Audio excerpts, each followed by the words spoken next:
মানব সভ্যতার জন্য চাঁদে অভিযান ছিল উল্লেখযোগ্য এক পদক্ষেপ। পৃথিবীর উপগ্রহটিতে 1959 সালে প্রথম নভোযান পাঠায় রাশিয়া। এরপর 1969 সালে 3 নভোচারীকে পাঠায় যুক্তরাষ্ট্রের মহাকাশ গবেষণা সংস্থা নাসা। চাঁদের পিঠে প্রথম পা রাখেন নীল আর্মস্ট্রং এবং অ্যাড্রিন অল্ড্রিন।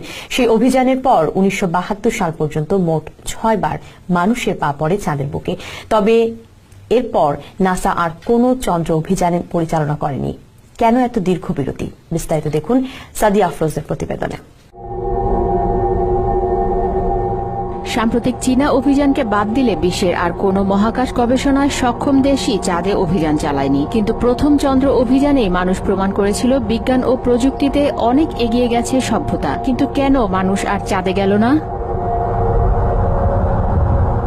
মঙ্গল গ্রহের প্রতি আগ্রহ প্রবল হলেও নাসা থেকে শুরু করে বিশ্বের অনেক দেশই চাঁদে অভিযান চালিয়েছে। কিছুদিন আগেই চীনের পাঠানো রোবটযান জেড রেবি তার চন্দ্র অভিযান শেষ করেছে। তবে দীর্ঘ সময় চাঁদে অভিযান না চালানোর বিষয়ে এলিয়েন বিশ্বাসীদের দাবি, চাঁদে যারা গিয়েছিলেন তারা এলিয়েনের দেখা পেয়েছিলেন। এসব দাবিকে আরও শক্ত ভিত্তি দিয়েছেন অ্যাপোলো 14-তে চাঁদে যাওয়া নভোচারী এডগার মিশেল। এডগার এটাও দাবি করেন, চাঁদে অভিযানকালে তাদের নজরে একটি দুটি নয়, একাধিক অচেনা নভোযান চোখে পড়ে। একই ধরনের দাবি করেছিলেন চাঁদের পিঠে পা রাখা দ্বিতীয় মানুষ বাজ অল্ড্রিনও।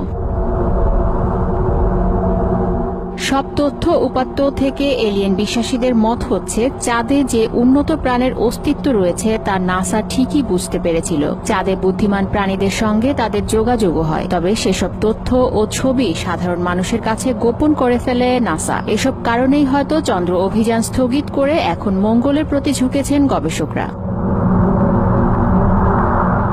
Sadia Afroz, TVN24 news desk.